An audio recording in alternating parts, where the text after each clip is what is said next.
Hello and welcome to this special radio town hall meeting on whistleblowing by the African Center for Media and Information Literacy, AfricMIL, in collaboration with the Progressive Impact Organization for Community Development, PRIMOC.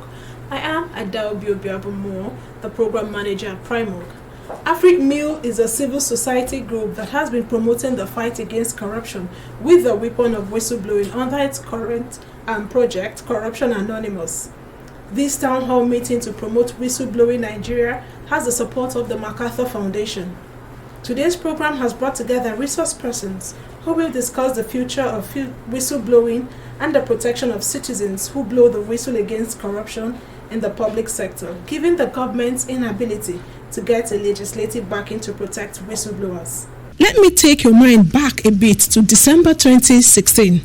In a bid to tackle corruption, the federal government rolled out the whistleblowing policy as one of the mechanisms to discourage fraud, stealing, and mismanagement of public funds, amongst others. The policy in no time recorded successes. Recall that only months after the policy was put in place, the Federal Ministry of Finance said it received over 2,000 tips from Nigerians on a wide range of corrupt practices such as contract inflation, theft of funds through ghost workers, and illegal payments. In March 2020, Presidential Advisory Committee Against Corruption, PACAC, announced the federal government recovered 994.09 billion naira in less than 3 years of the introduction of the whistleblowing policy, and there have been more recoveries. As good as these recoveries sound, the reality today is the steam is dying down. Citizens are afraid to come forward with information about wrongdoings in the public sector. The reason is not far-fetched. People don't feel safe, and people are afraid of victimization and being targeted after exposing corrupt acts around them. And it is instructive to know that as we talk, whistleblowing remains just a government policy having no strong roots in our laws. For you out there, have you ever tried blowing the whistle on corrupt deeds near you? Will you still do the same if you have the opportunity? As a citizen, do you fear blowing the whistle against corruption, and why? How do you foresee the future of whistleblowing in Nigeria without strengthening it through our laws? You can send your views to 0902-265-6167. That is 0902-265-6167. My guests are eager to start this conversation with me. In the studio is Mojirayo Ogun Lana Nkanga, human rights lawyer, digital rights activist, and principal partner, MON Legal. Musa Muazu, who is a representative of persons with disability, Anna White, communications officer at Clean Foundation, and Joseph Akeju, who is the former buzzer and lecturer at Yaba College of Technology, who was dismissed for whistleblowing, but he will join us via the phone. You are all welcome to this special radio town hall meeting. If you just tuned in, this is a town hall meeting, and we're discussing the whistleblowing policy of the federal government and why whistleblowers must be protected in Nigeria. And you are right on time as the deliberations are about to begin. The whistleblowing policy is now faced with an increasing distrust by citizens. This is a major concern that has been raised by the Economic Financial Crime Commission, EFCC. Recall that in June this year, EFCC said they are worried over the declining number of whistleblowers across the country, despite rewards offered to informants. Perhaps money is not all that matters here. My guests are passionate and very experienced. Let me quickly bring in at this time Musa Muazu. You're welcome to today's episode of the program. Could you give us a sense of how persons with disability are affected by the absence of a law protecting whistleblowers? And how can we get persons with disability more involved in the advocacy for a whistleblowing legislation? Okay, thank you very much. I must sincerely say that this topic is indeed timely, because if there are greatest victims of corruption, greatest victims of poor leadership in terms of recognition and inclusions, persons with disability. This is because if you look at the figures around the consequences or the causative effect of persons with of one becoming a disability, you look at most of the times there are avoidable circumstances which ordinarily the government have made provision and there are professionals who are guiding, but because of corruption in one way or the other, persons are suffered and the victim, the end becomes a person with disability. So I must sincerely say that in the case of whistleblowing, how it affects persons with disability is that one, where people are becoming more disabled by the day. This is because government might have made provisions for certain drugs in hospitals or certain provisions to take care of them in one way or the other, but some people will siphon that money and the drugs will not be available, and avoidable circumstances will turn to unavoidable, so thereby making somebody to be a person with disability. So, and that's in the case of even hospital. We can talk about the case of accident, where government have make up a standard like this: before you can ride a car or before you can have social vehicle, these are standards you're supposed to have. But because people are not speaking out, some people will go against the standard, thereby causing problem, and every day people become persons with disability by virtue of such. So I think the greatest victim of the non-effectiveness of whistleblowing is persons with disability. And how can we make persons with disability active members of this? One is we need information. We need awareness creation. Most of the times, because of the stigmatizing ways of and stereotyping ways of Nigeria, persons with disability sometimes seems not to be part of the society. So one, they need to be conscientized. They need to be informed that they are not only beneficiaries, but they are also an actors when it comes to engagement in social whistleblowing. It's good to know that, like you rightly said, the persons with disabilities are also actors in the fight against corruption. But are there challenges deterring persons with disability from fully participating in this advocacy? Yes, there are. Well, I can classify the challenges into two. We have systemic and we have infrastructural challenges. Systemic is in the sense that at the point of policy enactment, at the point of policy formulation, persons with disability are not being factored into. What are those areas that, in terms of communication, you're communicating to Nigeria? Do you make provisions for sign language interpreters to capture the interests of the deaf? In terms of reasonable accommodation, personally, I might need an aid to walk into an environment. Do you make provisions for that?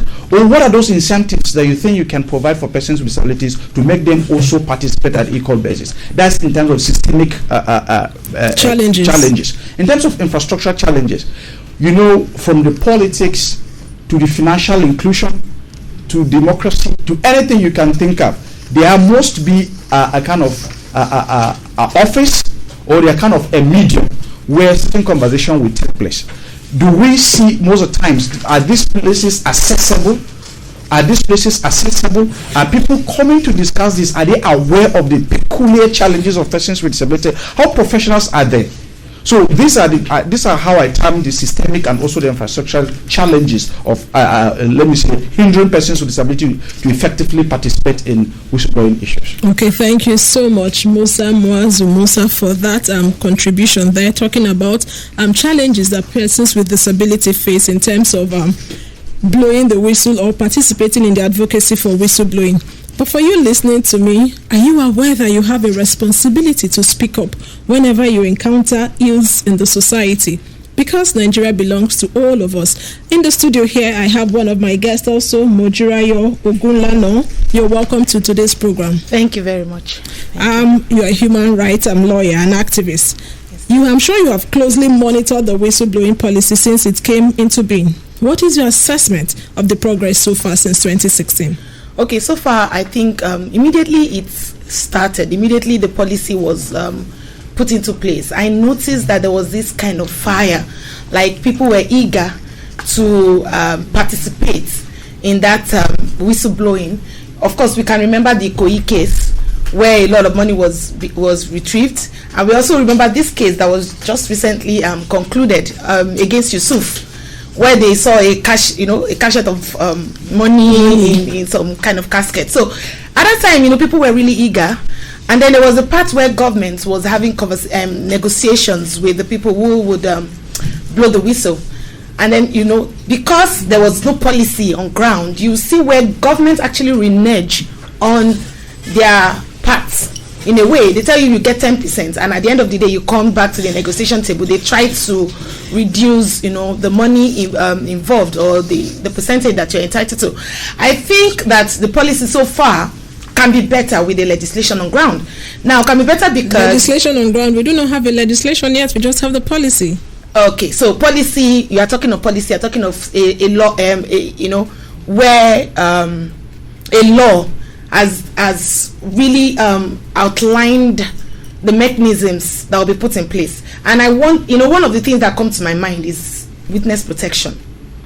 You may say that witness protection is, a bit far-fetched, but of course, when you're whistleblowing, your life is also at risk. So when people feel that their lives cannot be guaranteed, it becomes hard for them to blow the whistle. So that has been the reality. Okay, I would jump in there. Let's speak with a whistleblower, Joseph Keju, who is the former buzzer and lecturer at Yaba College of Technology.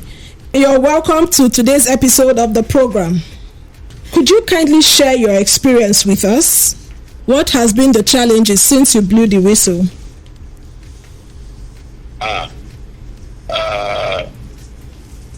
Thank you very much. It is by grace of God that I am alive. I have a very bitter experience in Yaba College of Tech. They truncated my career at that time when I blew the whistle. My career was truncated, and I had a very bitter. My family had a lot of financial challenges because I was dismissed from the college for more than 8 years. I was outside from 2008 to 2016. I was outside the college. So I wasn't doing any job. I was just hustling, and my children were just in school at that time. So it was very bitter experience for me. Okay, did you reach out to probably the EFCC or ICPC when you blew the whistle? I did. I became a very regular customer in EFCC and ICPC. I was a regular customer. They know me very well. They know the problem of Yaba Tech. I was there severally. I exhausted all money, all my source of funds. Without any money, there is nothing you can do. So I exhausted everything. I couldn't continue with every program that I was doing. I just have to abandon them. It was just a very bitter one, sir. How did the society react, like your friends and family members? Were they supportive during this trial time? Oh, my immediate family was very supportive. My immediate family. Because during the period I lost my mother, I couldn't do the burial I did today in this present moment. I just buried at that time all the right sound that I'm supposed to do. I couldn't do it. And my children were in school. I couldn't pay their school fees. Only my friend, one of my very good friends, was my pillar. That's the person that didn't allow me to suffer. My ex-students, some of my ex-students came to my assistance. So my family were very supportive. Okay, so they were fearing for my life. For the benefit of the person listening to you at the moment, could you, in 1 minute, tell us exactly what happened at Yaba College? At that time? Yes. What was the situation? What did you blow the corruption against? Was it a case of financial misappropriation or any other wrongdoing? What exactly happened? Now, I was the buzzer, and I was seconded to Federal Airport Authority during the period of late Professor Borichade as Minister of Aviation then. So I was there. I took leave of absence. Everything was going on well before I left the college. We were meeting our financial obligation, our financial responsibility. We have very succulent bank balance. We were giving our staff loan giving them loan. Every salary was being paid as when due, even when we have not received a subvention from the federal government. So we have enough balances to issue contract out by the time I was leaving. So I took some leave of absence from the college. So I went to Federal Airport Authority. So when Torikade was now giving when he left as minister, and they brought Panekayode there. Panekayode asked us to leave. So that's when I came back to Jabatech. By the time I came back, the college was highly indebted. No money. All the money we saved, everything that's been exhausted. Everything. And they were in real debt. They were no longer having ability to pay even salary of the workers. So I have to request from my boss what happened then. My boss is already late now. So what happened? That's when the problem started coming up. When I requested for an explanation of what happened to our money, what did they use it to do? I just saw that they use it for flimsy contracts, inflated contracts, the diversion of funds, and so on. I mean, it happened. Okay, thank you so much for that background that you just gave us there. So despite the fact that you've sacked and all forms of victimization, would you still be willing to blow the whistle if you perceive or notice that there are acts of corruption anywhere?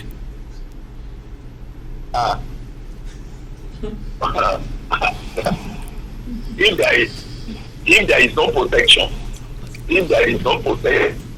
I will be very reluctant because I lost a lot. The thing has damaged my career, damaged my life.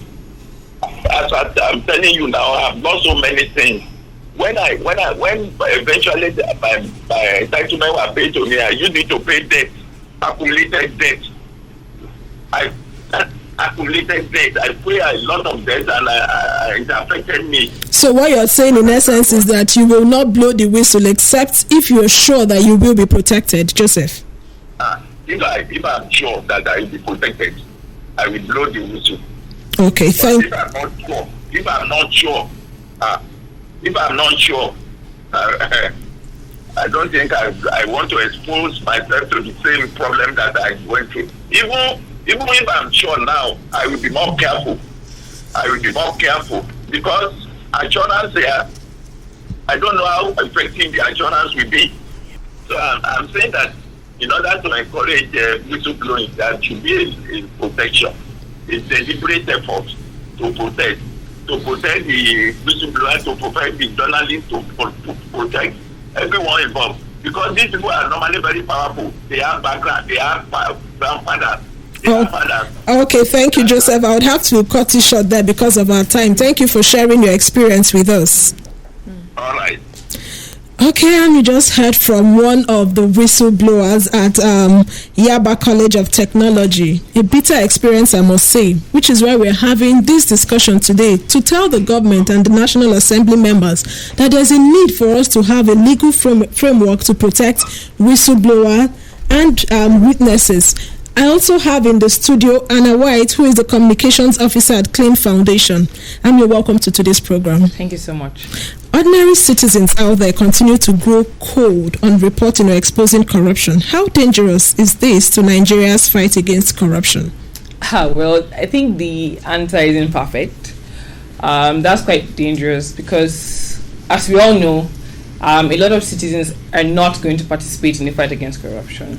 I'm like I said recently, where I was opportune to speak, to say that a government who came out publicly to call citizens to participate in the fight against corruption and doesn't provide any measure of protection isn't actually doing anything plausible to fight corruption, to say the least. Because if you're asking someone to come to a fight, it means you're intentional about participating in that fight.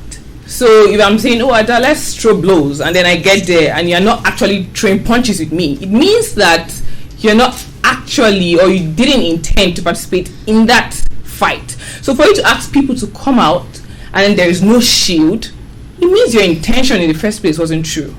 So it means that the fight against corruption is is going to keep going down because people are not going to come out. I'm not going to come out in this Despite the negative effects of corruption, you will not blow the whistle. Okay, now there is a negative effect of corruption in Nigeria. Yes, it's true. We are all standing here. We are all individuals, and I like stating the facts as it is, right? And I'm going to come out to say I'm going to blow whistle, or I'm going to stage some kind of war, against corruption, and then there is no measure, there's no mechanism. I mean, I'm not a fool. I mean, even a soldier who's going to the war front has some form of mechanism, some training, some combat to defend, right? So now you're asking me to come out to fight corruption, and there is no measure, there is no mechanism whatsoever to fight or to shield myself, to protect myself from any form of battle that is going to come forward. Then I don't think I'm willing to engage, because first of all, I want to be alive. So why are you fighting this corruption if there's nobody to tell the story? Nobody to tell the story. Some citizens believe that whistleblowing is also a human rights issue, that in terms of freedom of expression. Do you think that citizens, now I'm talking to you, Mojirayo, do you think that citizens are aware enough that they need to freely express themselves when it comes to reporting acts of corruption? Or is it a question of mainstreaming corruption? We are so used to corruption that it becomes part of our lives that we don't see anything wrong with it. Funny enough, you've just about answered the question in a way, because I have been fighting for journalists for several years now. Let me just say 7 years. I've been defending journalists, and I can tell you that at present I have a journalist who has gone through repression just because he blew some kind, it sort of like blew a whistle on a consignment of guns coming into the country through the border. And interestingly, the people he went to report to were the people who arranged for him to be beaten and killed. That was the intention. The intention was to kill him, but he didn't die. He ended up spending so much going to India and all that. Till now, the man is still on stroke. And I'm talking of he's been that way for 5 years. Now, we tell people, freely express yourself. It's all about, knowing that, for instance, corruption is happening under your nose. You see it happening. Right there, as a human being, it depends on, of course, it also depends on your upbringing. You will feel awkward about it. But there is something called system. And I think even our children are learning to understand system. And that system is what makes people complacent. Now, it's not ordinarily that people want to be complacent. People have seen the reaction. They have seen the way things have been addressed. They have seen the way people have reacted in a particular situation. So it becomes their guiding principle. Their guiding. It tells them. Do you know, if you tell somebody don't steal, you have 2 children. You tell one, don't. You tell both of them don't steal. One of them goes and takes some meat in the pot and eats it, and then you come back. I said don't steal. It's not good. You go back. Nothing more. And then the other one will now say, it's not just I said don't steal. The person, that other child will go and take meat. So does it mean that the government is not intentional in the fight against corruption? Exactly what Anna said. Remember that this administration came intentional with a 3-pronged mandate. One is to fight corruption. We all heard it. We are going to fight corruption. We are going to do this. But let me tell you, this government has shown that it allows impunity. There's a lot of impunity going on. Okay. And I can give you one example again. Filing the NSAS case, a lot of people had a lot of things that they had to say. We filed at the ECOWAS court.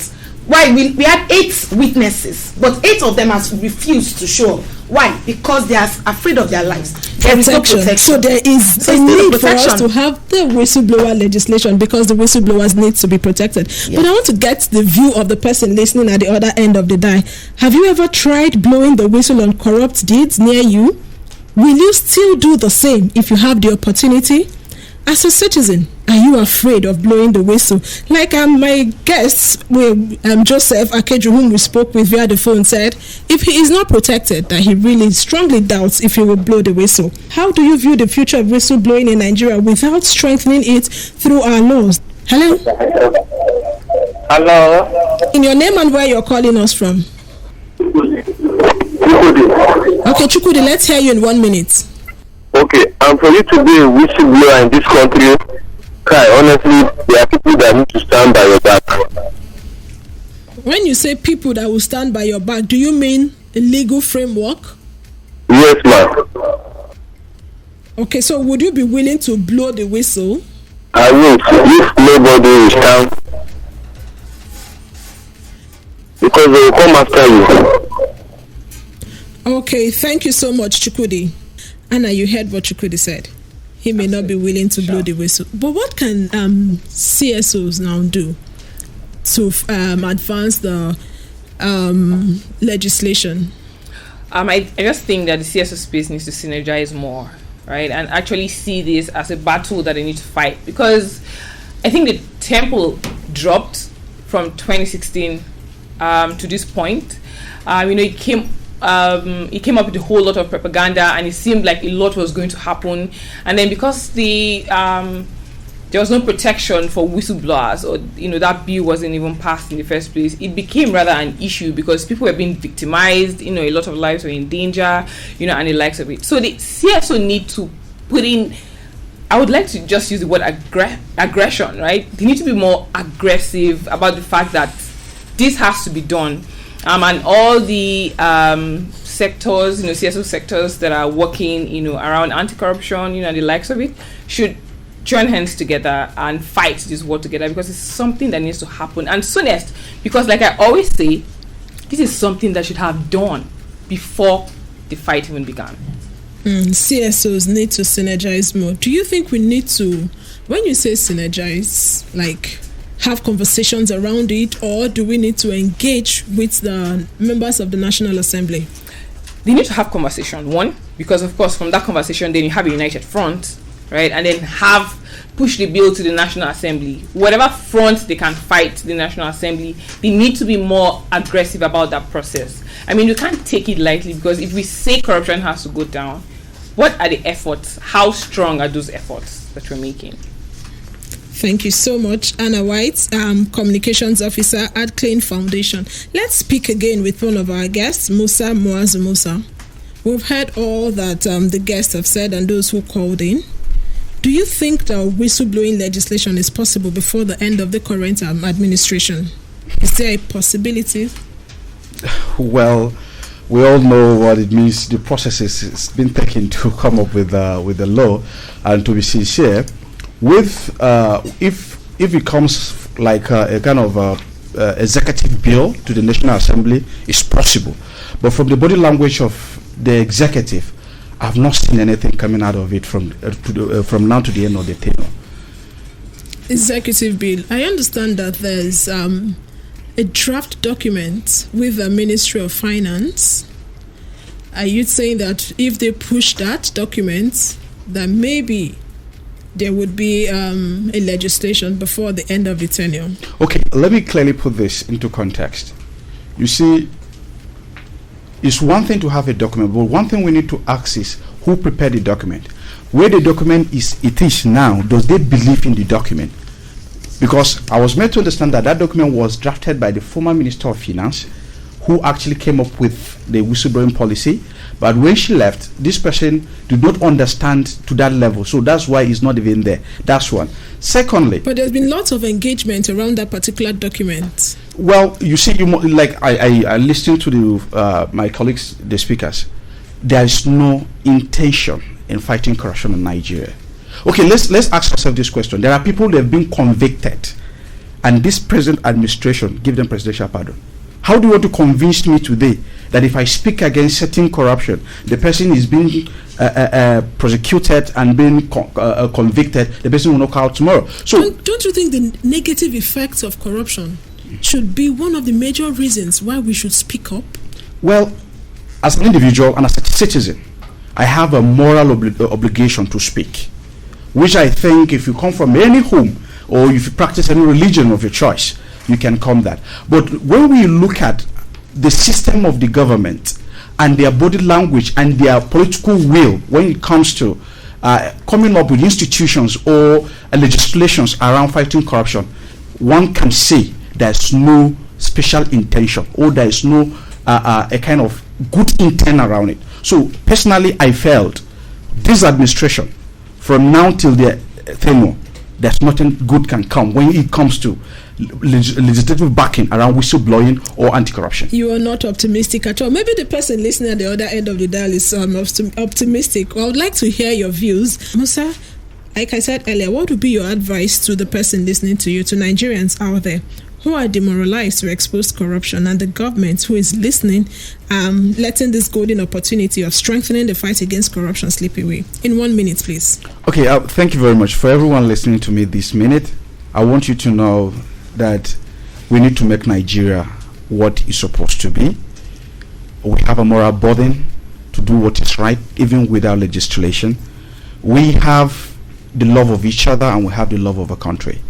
Please, if you have any opportunity to speak the truth to power, if you have every opportunity to speak around corruption, please do. That is one. It's good to die for what is good than to die for what is bad. Who knows? Your statement or your comment will save thousands when only you can die. Who will be willing to die for the other people? Who will take that boldness? Who will be bold enough to speak up? Well, like you said, Nigeria belongs to all of us, and this is our country. We really must make it work. Thank you so much, Musa, for that contribution there. You're welcome. Let me speak again with Mojirayo Ogunlano, who is a human rights activist, a lawyer. What will be the future, or what will the future hold for the anti-corruption fight in Nigeria if the law is not enacted soon? Okay. I want you to understand something. There is a place where you enact a law, and there is a place where you implement that law. So the fact that a law is in existence does not automatically mean that the law would have an impact. So if you don't interact with that particular law or the particular legislation, then it would be dormant. So, but there is a good news. The good news is that we have organizations like AfricMil that are really, passionate and invested in such a legislation. So it's obvious that people like that, like the CSOs, they can engage with such a law. I can give you an example. We did that with the Violence Against Persons Prohibition Act. So FIDA, which of course I'm the secretary of FIDA Abuja, was the one that was one of the CSOs that engaged and make sure that the VAP Act was passed. Immediately the VAP Act was passed, what do? We interact. We look for cases that can be brought under the VAP Act, and we continue to bring it before the court. That's one way. And then we do second way, advocacy. So we bring that law to life, and so it becomes effective. But we need to have a law first. But we before need you bring to it to have life. a law in place to make it effective, and the law must be able to address the reality. And so, woman, now let's get to issues of gender. How is the current fear expressed by whistleblowers affecting women who would have loved to expose wrongdoing around them? And how is the fear of persecution and victimization affecting women? Okay, sincerely, women at a disadvantage. That is a very clear thing that we have to know. So imagine being a woman, then you are not a woman journalist. It's not good at all. Then I'm just trying. No, it's not like it's not bad. No, please. I know. I'm saying this. It becomes a little bit harder if you're in a society where women are respected. You have your equal. There's a perception that you can have that I have my equal footing in a particular society, and then you know that you are secured in a way. Not only will you be securing yourself, the people around you will be protecting you. But let me tell you, as a woman, if you make a blunder that a man would ordinarily make, you will go through more victimization than the man. And for instance, Kemi Adeosun, who was the one who brought out the policy, and then look at the very dramatic way that she exited. Because at the time she had brought in that policy, you could see that there was effects. You could see that there were a lot of people were afraid, they were shaking. But we know why she is not in the system today. And that will be the thing that something has to bring somebody. That's another day discussion. But I'm just giving you an example that is something that a man would do, and they go, oh, you can go a pat on the back, and you can hear they say that your sins will be forgiven if you enter a particular political party in Nigeria. So people already have all this perception about it, and so for women, in fact, look at the present election. How many women are going into elections this year? And then look at the ones who had even been bold enough to come out at some point in time. The woman leader in Kogi was burnt to death in her house. So we know that women are generally at a disadvantage. So it's going to be harder for a woman to come out and start blowing whistle, unless she is sure that the law is in place to protect her. Not only the law enforcement agencies will protect her. So we need the law, and it also needs to be enforced and implemented. Yes, it needs to be enforced. We need a system that actually wants to protect us. A system that actually wants to protect us. Anna White, you're smiling, or will I say you're squeezing your face. What will be your advice to the person listening to you who has that genuine intention to expose corruption around them but are afraid of persecution? Tough question. Easy but tough question. Because of my position anyway. Right? So what advice would I give? Because at this point, I'm not going to tell someone to put their lives in danger when there's no protection for them. And like I said, the government is not willing or doesn't have that political will to actually protect citizens, or they're not rather genuine, about this fight against corruption. So, my advice would be, it'd be technical, but to say that, get your facts right. Find mechanisms or bodies or umbrellas that can actually protect you, and be sure somehow that you have that protection. Because of what you use, or what good is it if on the long run you are dead? But there's a provision for citizens to report anonymously. There's a provision, but how many people who reported anonymously were exposed? I mean, you're in Nigeria, right? A lot of persons were victimized. How did the information get out? How did the information get out? So we need confidentiality of disclosure. There's no confidentiality. People know these things. Right?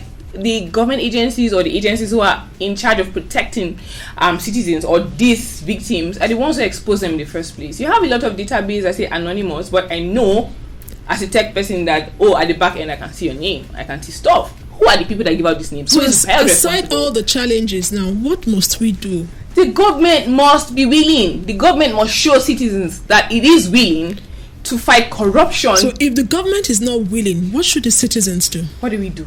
Yes. I'll trade back. What do we do? Because I'm a Nigerian citizen.